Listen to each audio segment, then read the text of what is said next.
So hey guys, how's it going? It's Rage Gamer here for another Infinite Warfare video. Today we're going to be looking at how to get kills from behind with the combat knife as easily and as efficiently as possible. Got some good tips in this one, so stay tuned. If you find it useful, feel free to leave a like. I'd love to hear your feedback on the tips in this video. Without further ado, let's get into today's video. So first things first, what actually is a kill from behind with the combat knife? Well, you'll know you get one when you earn a backstabber medal. I'll be showing you what a backstabber medal is on the screen right now. That's what it looks like. So when you get one of those, you know that you've got a kill from behind and it's going to count towards your combat knife. So let's talk about the hitbox. Where do you stab? What do you do? I mean, obviously it's in the back, but where specifically? Well, on your screens right now, you're going to see a little diagram I've drawn, and the hitbox is basically identical to Black Ops 3. So if you saw me doing that video last year, it's basically the same as that. So on this diagram, you'll see I've got a few things. So I've got a little key in the top left-hand corner. The red region obviously means that there's no medal, while the blue region means that you will get a medal, and the pink is sort of where you want to aim for. Now, the thing is, you can't really aim with the knife as such. You just have to guess roughly where the middle of the screen is, and that's where you'll aim. Because it's not so accurate, you can sometimes go off target where you don't want to stab, and that will cause problems. So basically, the further towards the red region you go, the less likely it is for you to get a medal, and the more likely it is for you to get a miss. But interestingly, that blue region on your back, obviously if you go for the shoulders, it probably won't count, because what happens is you sort of spin round the character and you stab him in the side more than on the back. So you've got to be careful of that. But I probably over-exaggerated the red region a little bit, just to sort of say, you know, keep in that middle blue region. Anywhere above or below that blue region will count. So it's not just the back. Obviously you can't really go for the shoulders, you really want to go for that middle blue region. But interestingly, anywhere above that, i.e. the head region, anywhere from the back of the head, will also count as a backstab medal, and similarly anywhere below that blue region, i.e. all of the legs and even the gap in between your legs, that all counts as well. There's a massive hitbox. It's really strange why it works, but if you were to basically go prone and knife them in the legs, as long as it's from the back directly below this blue region, it also counts. So anywhere above or below the blue region also counts, as long as it's on the back, not the front. Pretty interesting and strange, to be honest, but just something for you to know as well. So you don't have to be standing up, you can be crouching, you can be prone, and it still works. Now, I think people get phased by this simply because you've got to get 80 backstabber medals, and it seems a lot harder than Black Ops 3 for two reasons. Number one, some of the tips I suggested for Black Ops 3, things like equipment, game modes, they're not applicable to this game. And second of all, in Black Ops 3 I think you had to get 10 backstabber medals, whereas in this game you have to get 80. So it's 8 times more difficult to get the challenge done. But don't worry, you only have to do this once for just the combat knife, you know, unless they add other melee weapons, which they probably will, but until then we're okay. So now let's talk about the class setup, the tips. You're definitely going to want to save the tips, okay? I really mean it, so not really worth clicking off. So I think we'll start off with the class setup and then go on to the tips. So for the rig, I've chosen FTL, and the reason for that is because I love his payload phase shift. Now this, what it does is it brings you to, I'll read you what it says, it brings you into another dimension and you don't take any damage. You're in the same map, but no one can see you and you can't see them. So the good thing about this, and I'll talk about later, is that you can sort of run behind the enemy. They can't see you because you're invisible. And then when you come out of that mode, you'll be right behind them and you can just stab them. So it's really useful for that. But we'll talk about that more later. The trait I've gone for is power slide.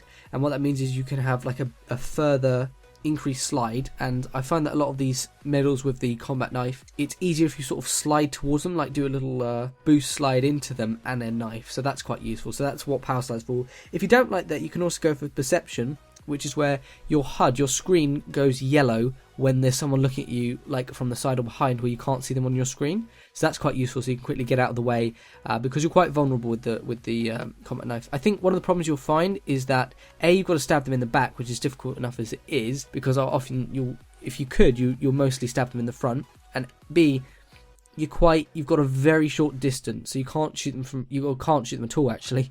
What am I saying?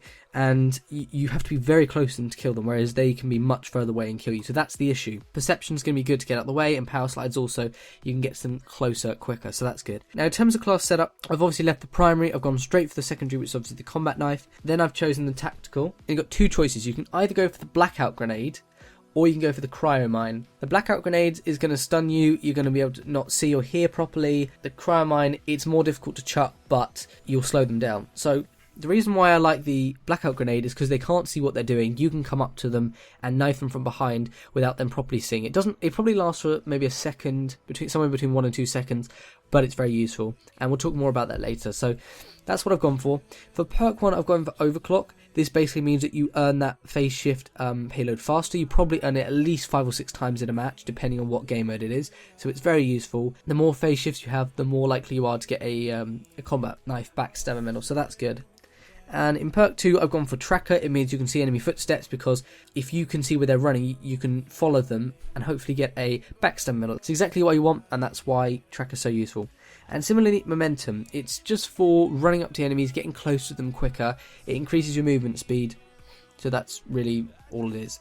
And perk 3, we've gone for Dead Silence. This obviously means your footsteps and your boost jumps are going to be silenced. They won't be able to hear you. So you're going to be more stealthy and less likely for them to spot you. They'll have to actually see you rather than hear you. Secondly, I went for Gung Ho. This is because when you chuck a piece of equipment at someone, your movement speed greatly decreases. So what happens is you'll slow right down and they'll be able to run away a lot faster. So by the time you chuck the blackout grenade and it goes off, they've already run so far away that you'll have to catch up to them, and then it sort of defeats the point of throwing the grenade. What I like doing is I like equipping Gung Ho. This means you can run a lot faster while holding these grenades. You only have 1, not 2, but you can run up to someone and chuck it so that by the time it goes off, you'll be right next to them. They'll be all confused and you just have to go and stab them in the back. Simple as. Alright, now these are the real beefy tips. This is what you really want to stay for. Everything else helps, but this is what it's really for. So the problem with backstab medals is that a lot of game modes didn't really help. I tried game modes like Domination, more those kind of objective based game modes, other things like Hardpoint, because what they sometimes do is get you to face your back away from everyone else. However, the problem I found was that things like score streaks would interfere, the spawns would flip and it would get all chaotic, and that didn't help.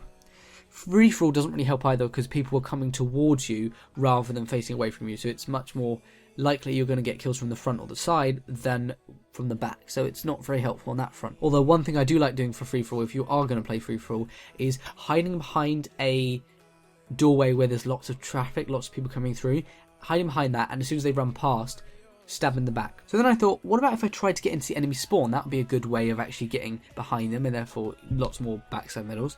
But the issue is you often cause the spawns to flip. So that means you'll then have to run to the other side of the map, and the same thing's just going to keep happening. So it's unlikely you'll get as many backstab medals, if any at all. This tip isn't amazing, but it's a lot better than what you would have done otherwise. I haven't seen anybody talking about it. What I like doing is playing Frontline. The good thing about Frontline is that it's like TDM, okay, so there's no big score streaks and nothing amazing going on. But the other thing is, it's got 2 rounds, so you get more chances to get kills.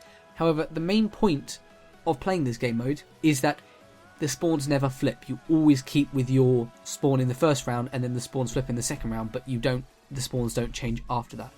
So once per round it changes, but after that the spawn doesn't change at all. And this is perfect. This means you can run to the enemy spawn, hopefully get a few backstab medals without them noticing because you've snuck around them, and just keep doing it again. It's really useful and it's simple. There are some maps it works horribly on, and there are other maps which it works really well on. But this, I found, is a really good way to get backstab medals. So really what you want to be aiming for is those maps where you've got lots of flank routes, lots of sneaky pathways so you can get round into the enemy base without them realising. And maps I do like for this particularly are Scorch. You've got loads of ways to get round to the enemy base on Scorch. You've got Frontier, you've got all that, in Frontier you've got that underneath section which you run down, that's very good as well, or there's loads of side pathways, it's pretty crazy. That's one of the only things this map's good for. Frost is very good as well. You've got that side pathway on the mountain where you will run around the side, go around to the other enemy spawn, perfect again. And you've also got Throwback, which is okay, not brilliant, but it's alright. And finally, Terminal. Terminal's quite good as well. I don't know why. It feels like it shouldn't be a good map for it, but it is. I don't know how or why, but it is. What I suggest with that game mode, because I'm sure some people will be saying, the problem with that game mode is people have increased health. The thing is, that normally only affects you if you're stabbing them in the front or the side. Then they'll have more health and they won't die in one hit. If you're stabbing them in the back, it should pretty much always be a one hit.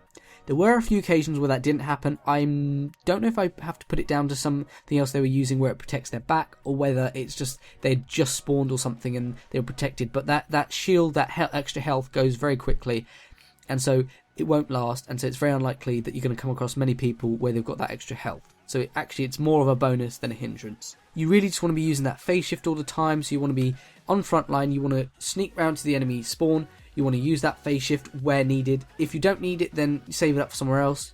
But it's just, if you see someone you know they're going to be there and they might see you, you can use phase shift, jump round them, and then stab them in the back. Very simple.